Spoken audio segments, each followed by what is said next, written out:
affect the food web. And finally that animals, those who are dependent on that fishes and all, they get less food, so finally they also get affected. Here you can see that very tiny molecule, dense particles, sediment over them, organic deposit, they get into the bottom of the ocean.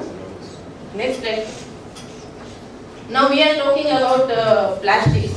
So it is just few information about the plastic. What is plastics?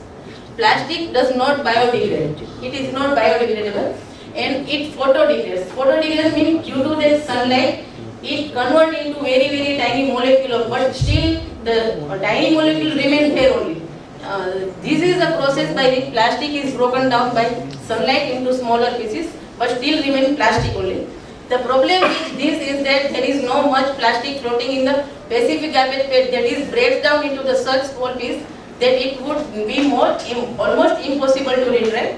The worst part being that it sinks to the ocean floor and becomes more edible for smaller aquatic life, because they took it as a mistake as a food, and they eat it, and then their digestive system, respiratory system get affected.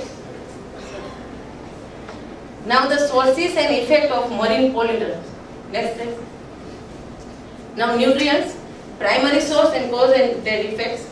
Runoff of approximately 50% sewage, 50% of forestry, farming and other land use, and also airborne nitrogen oxide from power plant, cars, etc. and their effects that feed algal blooms in coastal waters.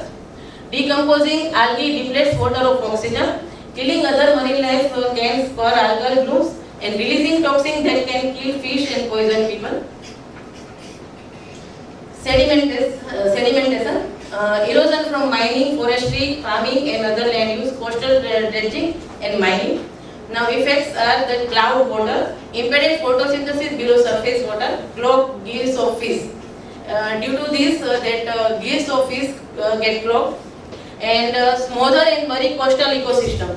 Then carry toxin, excess nutrients. What are that toxins? They get collected with that plastic molecules, and they get down, and then finally that molecule is eaten by that sea animals. Now pathogens, sewage and livestock, because that sewage water finally they thrown into that ocean water only, and due to this they contaminate coastal swimming areas and seafood, spreading cholera, typhoid and other diseases. Next. Now persistent toxins like PCBs, heavy metal and DDT, all these insecticides we are using. That industrial discharge, wastage water, discharge from cities, pesticides from farms, forest, home, etc. And what it cause effects are poison or cause disease in coastal marine life, especially near major cities or industries. Contaminate seafood. Those who are taking seafood, they get disease from this seafood. And fat-soluble toxins that bioaccumulate in predators can cause disease and reproductive failure. Next. Now oil. Nowadays you are listening that so many ships accidentally they break down and all the oil spills on that surface of that water. So due to this, that 46% from cars, heavy machinery, industries, other land-based sources, 32% from oil tanker operation and other shipping, 30% from accident at sea, also offshore oil drilling. Now what is that effect? Low-level contamination can kill larvae and cause disease in marine life. Oil slicks kill marine life, especially in coastal habitats. Then tar balls from coagulate oil litter. Because of the tiny molecule of oil which are floating on the river, it coagulates and then finally eaten by the marine life. The oil litter, beaches and coastal habitat. Next please. Next sir. Okay, now wildlife. What is that effect on that wildlife? It is the seabird, albatross. The albatross is a type of bird which are the scavenger, and it eats that very tiny molecule of plastic as a food, and it feed up its infant to this plastic molecule to its infant, and because of that, infant also get affected. Next. Here in this picture you can see that in the stomach of that sea bird that we have found that very tiny molecule of plastic. By mistake it has eaten. And here you can see that silkfish caught into that fish net. Here also this bird has eaten a small cap of plastic toothbrush which we are throwing here and there, and we have no idea where it goes finally. Here you can see that ring. In this ring, no silkfish, that mouth of silkfish chopped up. Here this ring, no, we are using in soda bottle bag to pack that soda bottle, but we are not breaking it and we are throwing as it is, and that's why finally it get here only. Here also you can see that it is the loggerhead turtle. It caught into that ring, and here you can see that bird is eating plastic bottle as a food. Now here the chain effect. Floating garbage is consumed by jellyfish and other organisms, which in turn is consumed by the fish, and finally that fish we are eating. So finally we also get disease. Now here the debris in our ocean. Where how the debris get collected in the ocean. Here in sewage we are throwing all the things, and finally this sewage water get into the ocean, and all these garbage then as a mistake eaten by the sea animals. Now re-release and survival. During Exxon Valdez is the name of ship that 878 otter carcasses recovered. During this accident, oil spills. Then we have to pay so much cost to rehab for this otter carcasses. Next slide. Post-release survival. Here you can see that birds get coated due to that oil spill. Long-term recovery rate for that oil guillemots is significantly lower than 3 different non-oil controls. And mean life expectancy of rehab and released guillemots was 9.6 days. Now post-release breeding. For little penguins, egg laying delayed for oil birds. Those penguins, those who get oil, due to this that hatching period of eggs get delayed, and hatching success not affected, and overall egg success significantly lower for oil bird, and lower quality of springs for oil birds for at least 2 years. We cannot get that healthy infants. Cost of rehabilitation. What is that cost? That 1.7 million dollars spent on sea otters, and $80,000 per released otter, and $41 million spent to raise and treat only 400 birds. Next. Okay. Now, is debris cleanup feasible in the garbage patches? We are talking about that pollution, garbage, all these things. But actually, unconsciously we are throwing all the things. We have no idea. Then is it feasible to clean up all these garbage patches? A cleanup focusing on garbage patches would be tremendous challenge. Keep in mind this point that concentration area move and change throughout the year.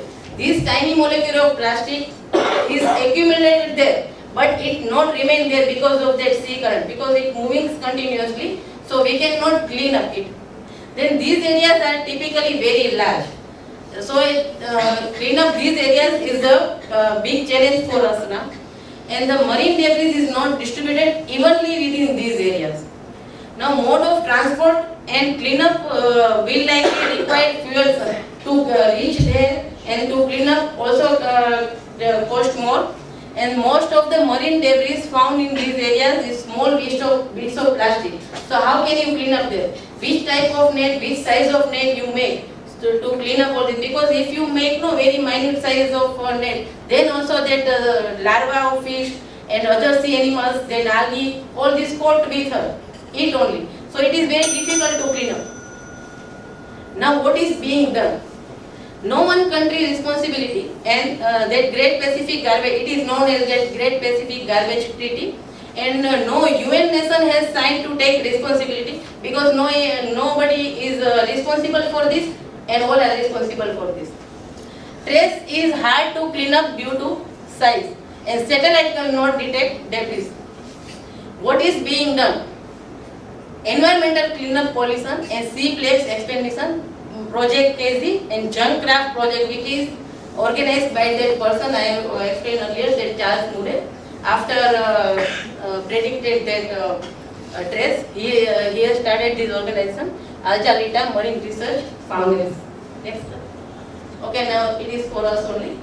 Just think about it. That I don't understand why when we destroy something created by man, we call it vandalism.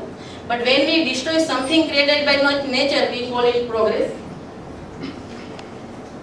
Thank you.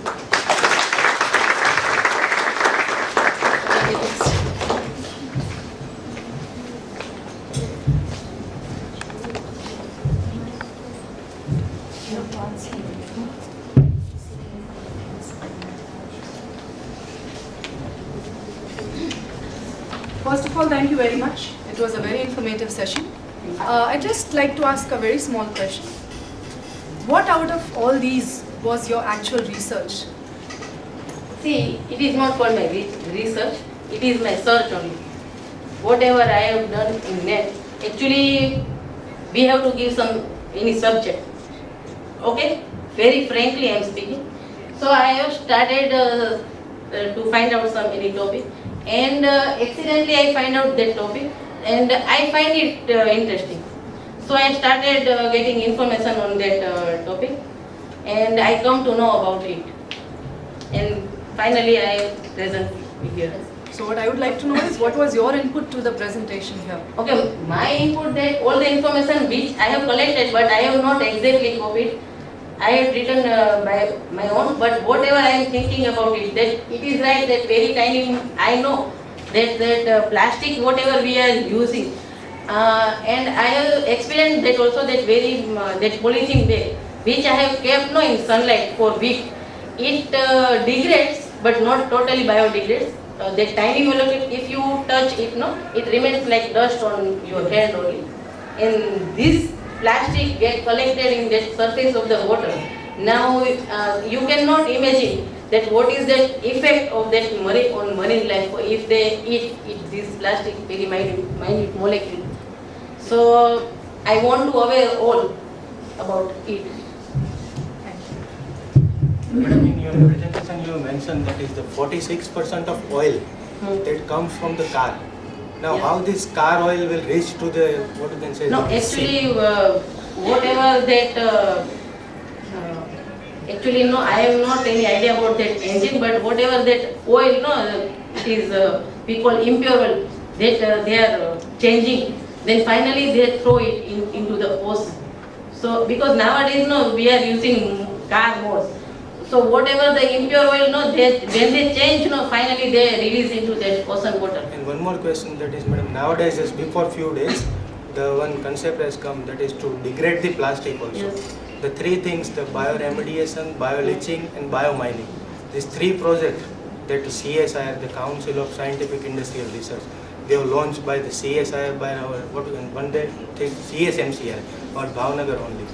That India has launched through that particular microbes. Yes. You mentioned that is a algae, fungi, bacteria mainly this thing. See, They are whatever inserting in you the are sea. telling, actually I have read that during this my search, but I don't exactly remember that name. But whatever you are telling, I have read that name also.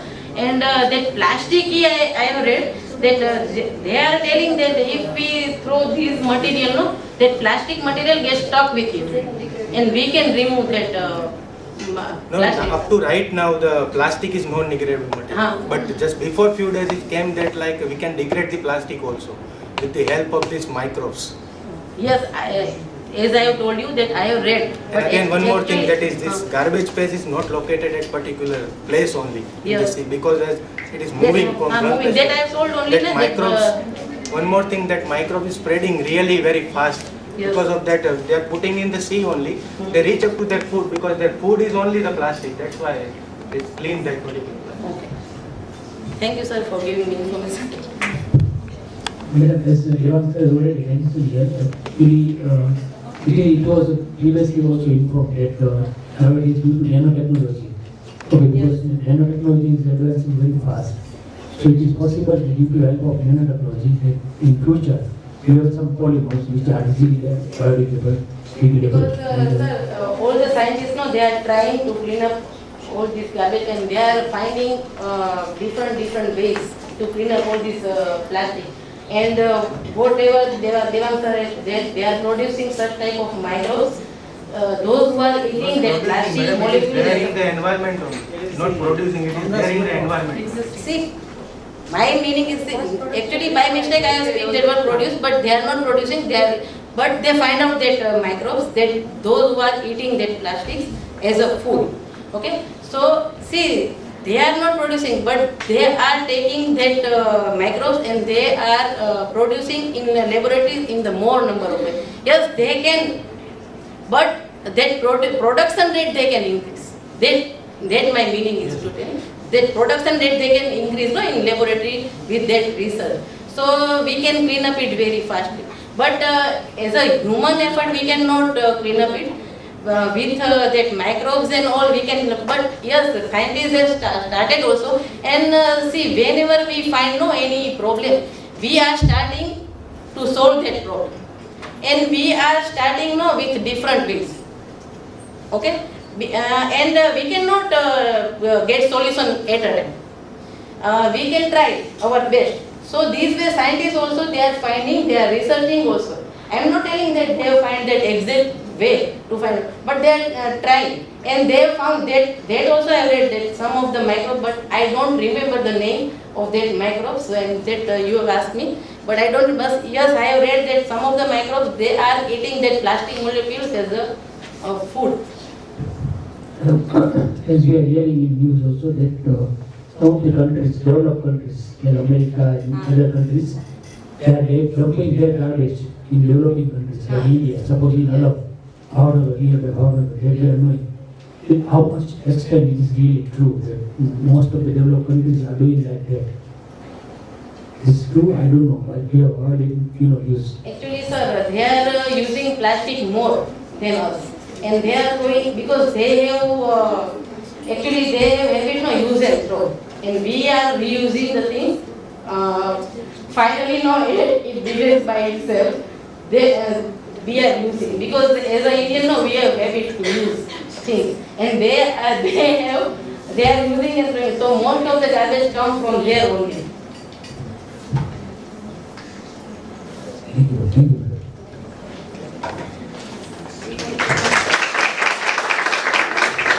Couple of requests to the presenters as well as audience. For presenters, please stick out with your arguments because it may not be with the negative markings. And for the audience, when the presenter is presenting, please avoid moving out of the auditorium as well as internal notes because it is going to distract the presenter on the stage. Okay? For the next presentation, this is a question from my side to the male people over here, male teachers. Silas sir. Everybody can participate, male teachers, even the judges, Parvez sir, Jani sir. You can even participate in this question. What would be your best gift if you are married? What will be your best gift to your wives? If you are married, what would be a best gift for your wife? Ourselves.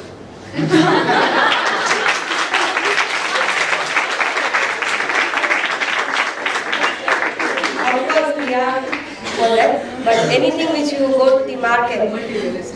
It doesn't mean too much. Huh? It doesn't mean too much if we are there. Silence.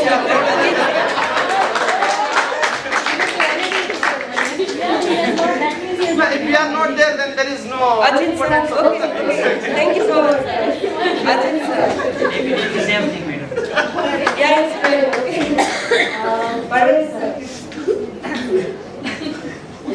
Okay, I would love to be like, if I can become a better listener. Materialist. Materialistic. Okay, so If you go to the market, yeah, I will call first and ask her what should I purchase. That will be the best gift. Okay, that's yeah. Otherwise, it will be waste.